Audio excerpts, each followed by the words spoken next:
राणी सूर्यमणि थिले सोनपुर राजा झील साहसी शिकार और धनुर्विद्यार निपुणा। गजपति राणी परिवार सदस्यों व्यतीत आउ क्या भेटती ना कि मुह को मुह कथा हुंती ना। से सबुबले पर्दा पछरे था। इंग्रेज मैंने सबुबले सुजोग खोजुले कौन गोटे हेले से माने जगन्नाथ मंदिर परिचालना भार निजे हाथ को नहीं जापारे। सर लोक मानकर आउ जगन्नाथ जगन्नाथ होती सब लोकर आमर परिचय। तेणु इंग्रेज मैंने मूलर ये आसला पूर्व डरी जाते जे कौन सी परिस्थिति जगन्नाथ सहित आमर किसी संपर्क आमे से धर्म को समर्थन करूँ न करूँ से अलग कथा। कोटी ओडिया आशा और आशार प्रतीक जगन्नाथ को विदेशी कबलू बचाइवा को राणी जहाँकर साहाय्य नहीं से आउ कई नुहति से होचंती उत्कल गौरव मधुसूदन दास। पुरी गजपति राजा तांकु चलती विष्णु बोलिक समस्ते सम्मान करती मान्यता दियंती। से होचंती जगन्नाथंकर आद्य सेवक। आमे रथयात्रा बेले देखू जे पुरीर गजपति राजा गोटे तामझान चढ़ी शोभायात्रा रे आसंती एवं तीनोटी जाक रथ छेरा पहरा करती एवं यही छेरा पहरा कार्य जे पर्यंत संपन्न न होईची से पर्यंत रथ आगो को जीवाई आउ प्रस्तुति होगा असंभव। केवल सेतिक नुहे पुरी गजपति महाराजा से मंदिर रे जगन्नाथंकर अनेक एमती सेवा कार्य अच्छी जो थे से प्रत्यक्ष भाग नियंती मध्य। गजपति किए गजपति राजा आमे समस्ते जानिछे जे राजा शासन तो बहुत दिन गलानी। राजा माने मध्य विस्मृत अतल गर्भ को चली गलानी। एबे पुणी कौ राजा सी किंतु गजपति राजा। कौन गजपति राजा वर्षे 2 वर्षर गजपति अनुष्ठान नुहे ये अनुष्ठान शह शह वर्षर अर्थात गजपति राजा बा पुरीर राजा गजपति से ये अनुष्ठान शह शह वर्षर पुराणा एवं गजपति राजांकर जगन्नाथ मंदिर एवं जगन्नाथ सहित संपर्क अतुट जहाँ कहुए। अर्थात जगन्नाथ मंदिर कौन सी कार्य कहवाकू गले गजपति बिना सहयोग बा बिना भागरे हो पार असंभव चिंता करा असंभव। ये जो गुंडीचा रथयात्रा मध्य गुंडीचा एवं बाहुड़ा भितर मु आपण मानक आगु कही जे आमे किछि एई गजपति राजा परिवार इतिहास विषय किछि कहानी आपण मानक आगे पहुँचेबाई।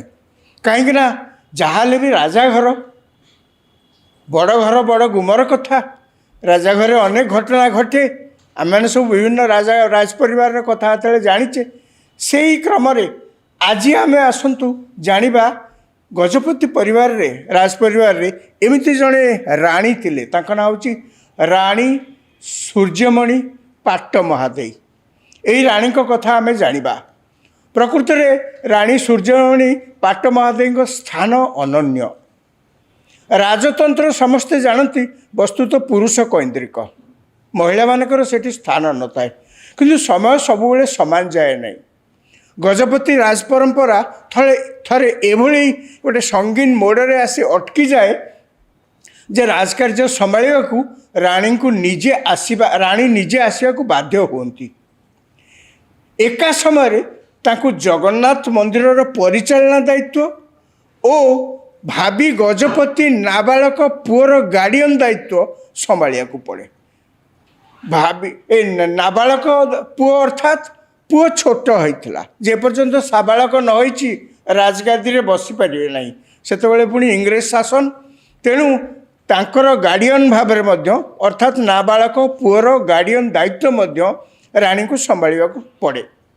पुणी एक तो वर्षे कि 2 वर्ष नुहे 34 वर्ष काल उभय दायित्व राणी एभली परिचालना करथिले जे तांको शत्रु माने मध्य चकित हो जाइथिले।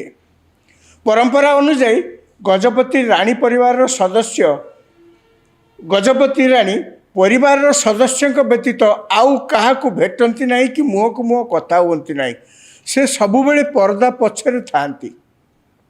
जहाँ किसी कहुए बा तांकु किए कौन जदि कहवाकू चाहूता ताहले जड़े महिला सहायिका उपस्थिति रे तांको सहित जहाँ किसी कथबार्ता करा जाई पारे एवं जहाँ देखागला जे तांकर एकाग्रता निस्वार्थपर जगन्नाथ सेवा और त्रुटिशून्य मंदिर परिचालना विभेदकारी इंग्रेज मानक मध्य चुप कर देइथिला किंतु भाग्यर विडंबना जे सबु त्याग सत्वे जगन्नाथ जेमिति तांको पाखरे सबु दुख अजाड़ी देइथिले। रानी सूर्यमणि थिले सोनपुर राजा को झियो, साहसी, शिकार और धनुर्विद्यारे निपुणा। नवकलेवर थर देखापी पुरी गजपति राजा रामचंद्र देव तृतीय तांकरे निमंत्रण क्रमे से परिवार सह पुरी आसतिले। एही समय राजा रामचंद्र देव निज पुओ वीरकेशरी देव दुई अर्थात द्वितीय तांको सह तांकर विवाह प्रस्ताव दियंती। भाग्य एते निष्ठुर जे वीरकेशरी देव बापांक अंते राजा हेबार मात्र 4 वर्ष भितर मृत्युवरण करती। मृत्यु पूर्व माने वीरकेशरी देव मृत्यु पूर्व पारଳାଖେମୁଣ୍ଡିର राजा जी थिले तांकर 4 वर्षर पुओ को पोष्यपुत्र रूपे ग्रहण करती। पुअर सेतबेले जहाँ ना थिला तांको ना बदलैकी रखागला दिव्य सिंह देव। से नाबालक होइथिबारु रानी सूर्यमणि उभय जगन्नाथ मंदिर परिचालना बार और पुअर गार्डियन दायित्व नेले। स्वामी सुख तो पाइलेनी, जो आशा भरसा पोष्यपुत्र ग्रहण करते ता मध्य धीरे मौली जीवाक बसला। दिव्य सिंह देव कुसंगरे पड़ी नष्ट हो गले। साबालक हेला परे राजा हेले किंतु मंदिर कथा बुझिलेनी। सेवक मानक दुर्व्यवहार कले। राजा और सेवकों मध्य तिक्तता एते तीव्र है जे से माने इंग्रेज सरकार को तांको विरुद्ध रे एकाधिक अभियोग आनिले। इंग्रेज सरकार सह दिव्य सिंह देव संपर्क क्रमे खराब होगा लगिला। एपरिक इंग्रेज सरकार तांको महाराजा उपाधि देवे बोलिक जो प्रस्ताव रखी ताकू बातिल करदे। घरे दिव्य सिंह देव व्यवहार किसी कम रुक्ष नथिला। प्रासादर कर्मचारी को अनेक समय से पिटुले। माँ सूर्यमणि देव दिव्य सिंह आचरण में आश्चर्य होते। माँ रानी सूर्यमणि से पुअर यही प्रकार व्यवहार एते आश्चर्य होते जे किसी उपाय न पाई थर से शिवदास नामक जड़े सन्यासी को प्रासाद को डाकी कौन किसी गोटे किसी करी पुओ को भल करदे को अनुरोध करते। रानी को कौन जना थिला ए खबर जाकरी दिव्य सिंह देव कान पड़ो।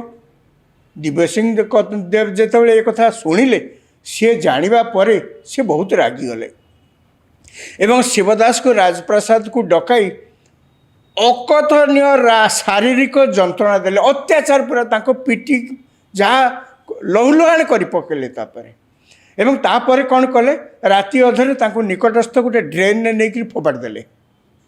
सन्यासी परे डाक्तरखाना रे मृत्यु हैला। यही घटना रे दिव्य सिंह देव इंग्रेज सरकार से दिव्य सिंह देव को गिरफ्त करागला। कोर्ट रे केस चलला। से दोषी सब्यस्त हेले। इंग्रेज सरकार तांको गोड़े बेड़ी पकई तांको अंडमान जेल को पठेदेले। आपण भावंतु अंडमान जेल को गला बेले दिव्य सिंह देव एक प्रकार पागल हो जाइथिले। सी जेभली भाव में आचरण प्रदर्शन करते जमती भाव में व्यवहार करते जेल ले थाईकरी जेल को अंडमान जेल को नबा बाटरे तांको समस्त भावुले ये बोधे पागल हो गले। किंतु गजपति राजा सी थिले साधारण लोक कई किंतु मानवा को प्रस्तुत नथिले जे दिव्य सिंह देव गजपति महाराजा सी एभली दोषी सब्यस्त हो पारते पुणी हत्या मकदमारे। तेरे जाऊ इंग्रेज शासन से कि शुणिले दिव्य सिंह देव को गोड़े बेड़ी पकई अंडमान जेल को पठेदेले। से सबू ओडिया नमस्य गजपति राजा जगन्नाथ प्रथम सेवक हत्या घटना रे साधारण लोकों भली दोषी सब्यस्त होकर जेल जीवा घटना गोटे गजपति राज परिवार रे यह गोटे प्रथम घटना। ଗଜପତି ଆଉ ଜେଲରୁ ଆଣ୍ଡାମାନ ଜେଲରୁ ଫେରିଲେନି। ବହୁତ ଚେଷ୍ଟା କଲେ। ପାରଳାଖେମୁଣ୍ଡିରେ ତାଙ୍କର ବାପା ଥିଲେ, ସେଉଠୁ ସେ ପୁଅ ହେଇକିରି ଆସିଥିଲେ। ସେ ମଧ୍ୟ ଅନେକ ଚେଷ୍ଟା କଲେ, କିନ୍ତୁ ଇଂରେଜ ସରକାର କିଛି ଶୁଣିଲେନି। ଶେଷରେ ସେଇ ଜେଲ ଭିତରେ ତାଙ୍କର ମୃତ୍ୟୁ ହେଲା। ଏବଂ এই ଯେଉଁ ଘଟଣା ହେଲା, ଅର୍ଥାତ୍ ରାଜା ନିଜେ ଦୋଷୀ ସାବ୍ୟସ୍ତ ହେବା, ଜେଲ ଯିବା, ଶେଷରେ ସେଇଠି ତାଙ୍କର ମୃତ୍ୟୁ ହେବା, ଏଇ ସବୁଗୁଡ଼ିକ ଘଟଣା ଗଜପତିକୁ କେନ୍ଦ୍ର କରି ଯେତେ ଯାହା ଘଟଣା ହେଇଗଲା, ଏ ସବୁଗୁଡ଼ିକ ଇଂରେଜମାନଙ୍କୁ ଗୋଟେ ସୁଯୋଗ ଆଣିଦେଇଥିଲା ଯେ ଏଇ ମୌକାରେ ସେମାନେ ମନ୍ଦିରର ପରିଚାଳନା ଦାୟିତ୍ୱଟା ନିଜ ହାତକୁ ନେବେ। ମୁଁ ଏଠି କହି ରଖେ, ଇଂରେଜମାନେ ଯେତେବେଳେ ଓଡ଼ିଶା ଦଖଲ କରିଥିଲେ, ତାଙ୍କ ମନରେ ଗୋଟେ ଡର ଥିଲା ଯେ ଆମେ ଆଉ ଯାହା ପଛେ କରିବା, ଜଗନ୍ନାଥ ମନ୍ଦିରରେ କୌଣସି କଥାରେ ତା ଦେହରେ ହାତ ମାରିଲେ ଲୋକମାନେ ପୁରା ରାଗିଯିବେ। କାହିଁକିନା ଓଡ଼ିଶାର ଲୋକମାନଙ୍କର ଆଉ ଜଗନ୍ନାଥ ହେଉଛନ୍ତି ତାଙ୍କର ସବୁ ଲୋକଙ୍କର ଆମର ପରିଚୟ। ତେଣୁ ଇଂରେଜମାନେ ମୂଳରୁ ଏଠିକି ଆସିଲା ପୂର୍ବରୁ ଡରି ଯାଇଥିଲେ ଯେ କୌଣସି ପରିସ୍ଥିତିରେ ଜଗନ୍ନାଥଙ୍କ ସହିତ ଆମର କିଛି ସମ୍ପର୍କ, ଆମେ ସେ ଧର୍ମକୁ ସମର୍ଥନ କରୁ ନ କରୁ ସେ ଅଲଗା କଥା। କିନ୍ତୁ ଏଇ ଯେଉଁ ଘଟଣା ସବୁ ଘଟିଲା, ଇଂରେଜମାନେ ସବୁବେଳେ ସୁଯୋଗ ଖୋଜୁଥିଲେ କ'ଣ ଗୋଟେ ହେଲେ ସେମାନେ ଜଗନ୍ନାଥ ମନ୍ଦିରର ପରିଚାଳନା ଭାର ନିଜେ ହାତକୁ ନେଇଯାଇପାରିବେ। କିନ୍ତୁ ରାଣୀଙ୍କର ଦୂରଦୃଷ୍ଟି, ଦୃଢ଼ ନେତୃତ୍ୱ ଓ ବଳିଷ୍ଠ ପଦକ୍ଷେପ ଯୋଗୁଁ ଇଂରେଜମାନଙ୍କ ଷଡ଼ଯନ୍ତ୍ର ସଫଳ ହୋଇନଥିଲା। ରାଣୀ କୋର୍ଟରେ କେସ୍ କଲେ। ଲଢ଼ିବାକୁ ତାଙ୍କ ପାଖରେ ଟଙ୍କା ନଥିଲା। ପୁଣି ସେ କାହା ପାଇଁ କେସ୍ କରିଥିଲେ? ଏଇ ଓଡ଼ିଆର ପରିଚୟ, ଜଗନ୍ନାଥଙ୍କର ସମ୍ମାନ ରକ୍ଷା କରିବା ପାଇଁ, ମନ୍ଦିରର ମର୍ଯ୍ୟାଦା ରକ୍ଷା କରିବା ପାଇଁ। କିନ୍ତୁ ତାଙ୍କ ପାଖରେ ଟଙ୍କା ନଥିଲା। ଏପରିକି ଜଗନ୍ନାଥଙ୍କ କୋଠ ଭୋଗ ପାଇଁ ତାଙ୍କୁ ଧାର କରଜ କରିକି କାମ ଚଳାଇବାକୁ ପଡ଼ୁଥିଲା। କିନ୍ତୁ ସେ ହାର ମାନିନଥିଲେ। କୋଟି ଓଡ଼ିଆଙ୍କ ଆଶା ଓ ଆଶାର ପ୍ରତୀକ ଜଗନ୍ନାଥଙ୍କୁ ବିଦେଶୀଙ୍କ କବଳରୁ ବଞ୍ଚାଇବାକୁ ରାଣୀ ଯାହାଙ୍କର ସାହାଯ୍ୟ ନେଇଥିଲେ, ସେ ଆଉ କେହି ନୁହନ୍ତି, ସେ ହେଉଛନ୍ତି ଉତ୍କଳ ଗୌରବ ମଧୁସୂଦନ ଦାସ। ରାଣୀ କେସ୍ରେ ଜିତିଲେ। ଇଂରେଜ ସରକାର ମନ୍ଦିର ପରିଚାଳନା ଓ ବାଳୁତ ଗଜପତିଙ୍କର ଦାୟିତ୍ୱ ତାଙ୍କୁ ଅର୍ପଣ କରିବାକୁ ବାଧ୍ୟ ହେଲେ। ଅର୍ଥାତ୍ ଇଂରେଜମାନେ ଆଉ ଯାହା ଭାବିଥିଲେ ଯେ ମନ୍ଦିରକୁ ନିଜ ହାତକୁ ନେଇଯିବା, ଆଉ ସେଟା ତାଙ୍କର ସଫଳ ହେଲା ନାହିଁ। ବାଳୁତ ଗଜପତି ହେଉଛନ୍ତି ଜେଲରେ ମୃତ୍ୟୁବରଣ କରିଥିବା ଦିବ୍ୟସିଂହ ଦେବଙ୍କ ପୁଅ। ଭାବି ଗଜପତି ଭାବରେ ତାଙ୍କୁ ସ୍ୱୀକୃତି ମିଳିଲା। କାହିଁକିନା ଦିବ୍ୟସିଂହ ଦେବ ତ ଜେଲ ଭିତରେ ଚାଲିଗଲେ, ତାପରେ ତ କିଏ ଗଜପତି ହେବେ? ତାପରେ ଯିଏ ଗଜପତି ହେବେ ତାଙ୍କର ପୁଅ ଯିଏ, ତାଙ୍କୁ ହିଁ ଭାବି ଗଜପତି ଭାବରେ ସ୍ୱୀକୃତି ମିଳିଲା। ସେ ଯେତେବେଳେ ସାବାଳକ ହେବେ ସେତେବେଳେ ଗଜପତି ଆସନରେ ତାଙ୍କୁ ଅଭିଷେକ କରାଯିବ। କିନ୍ତୁ ରାଣୀ ଇତିମଧ୍ୟରେ ମନ୍ଦିରର ପରିଚାଳନା ଦାୟିତ୍ୱ ନିଜ ହାତରେ ରହିଲା। ଏବଂ ଯେଉଁ ନାବାଳକ ବା ଦିବ୍ୟସିଂହ ଦେବଙ୍କର ଯେଉଁ ପୁଅ ଥିଲା, ସିଏ ମଧ୍ୟ ନାବାଳକ ଥିବାରୁ ତା'ର ଗାର୍ଡ଼ିଆନ୍ ଦାୟିତ୍ୱ ମଧ୍ୟ ରାଣୀକି ମିଳିଲା। ତାଙ୍କ ନାଁ ଥିଲା ଜଗନ୍ନାଥ ଜେନାମଣି। ଅର୍ଥାତ୍ ଦିବ୍ୟସିଂହ ଦେବଙ୍କର ଯେଉଁ ପୁଅ ଥିଲେ, ସେ ମୂଳ ନାଁ ତାଙ୍କର ଥିଲା ଜଗନ୍ନାଥ ଜେନାମଣି। ଜଗନ୍ନାଥ ଜେନାମଣି ଯେତେବେଳେ ପୁଣି ଭାବି ଗଜପତି ହେବାକୁ ବସିଲେ, ସେତେବେଳେ ତାଙ୍କ ନାଁ ରଖାଗଲା ମୁକୁନ୍ଦ ଦେବ ତୃତୀୟ। ଗଜପତି ବ୍ୟବସ୍ଥାରେ ଏମିତି ଅଛି ଯେ ପ୍ରତି 4 ପିଢ଼ି ପରେ ନାଁର ପୁନରାବୃତ୍ତି ହୁଏ। ପୁଅ, ନାତି, ଶ୍ରୀମନ୍ଦିର, ଶ୍ରୀ ଜଗନ୍ନାଥ ଓ ଗଜପତିଙ୍କର ମାନ ମର୍ଯ୍ୟାଦା ରକ୍ଷା ପାଇଁ ରାଣୀ ସୂର୍ଯ୍ୟମଣି ନିଜ ଜୀବନକୁ ଉତ୍ସର୍ଗ କରିଥିଲେ। କିନ୍ତୁ ନିଜ ଦୁଃଖରେ ଯବନିକା ପଡ଼ିନଥିଲା। ଆଶ୍ଚର୍ଯ୍ୟ ଲାଗିଲେ ବି ସତ, ସାବାଳକ ମୁକୁନ୍ଦ ଦେବ ଗଜପତି ହେବା ପରେ, ସାବାଳକ ହେଲା ପରେ ସେ ଯେତେବେଳେ ଗଜପତି ହେଲେ, ସେ ରାଣୀଙ୍କୁ ଦୁର୍ବ୍ୟବହାର କରିବାକୁ ଲାଗିଲେ, ହତାଦର କଲେ।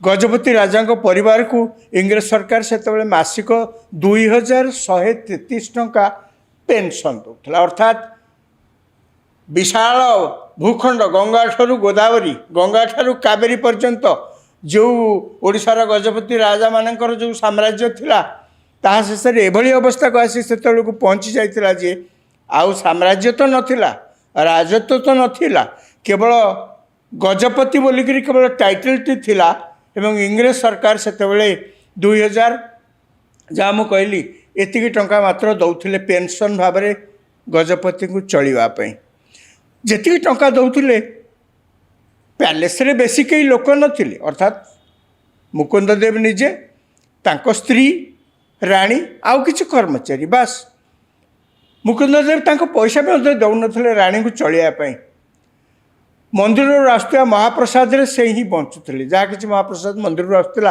राणी से खाईकि ही बंचुले राणी को अनेक समय गहना बंधा पकई महंगा सुधरे करज आने को पड़ूला अभाव अनाटन इति बढ़ी जाइथिला जे से थरे तांकर जने विश्वस्त को मधुसूदन दास को पाखु पठेई किछि साहाय्य मागिथिले।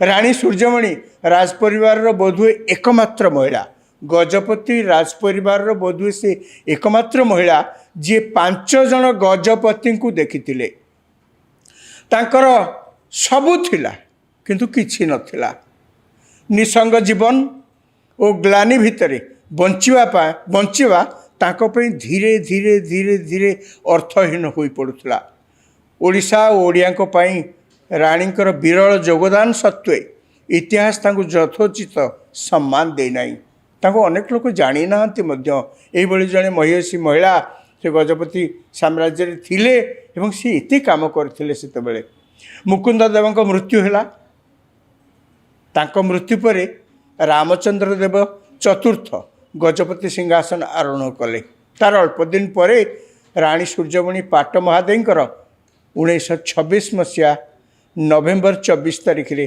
108 वर्ष रे परलोक हो जाइथिला। ये थिला राणी सूर्यमणि पाट महादेई कर कहानी। आमे आसंता थर को आउ गोटे सेमती गजपति राजपरिवार कहानी शुणा मु आपणों पाखे पुणी गोटे कहानी नहीं पहुँची आर थर को। नमस्कार।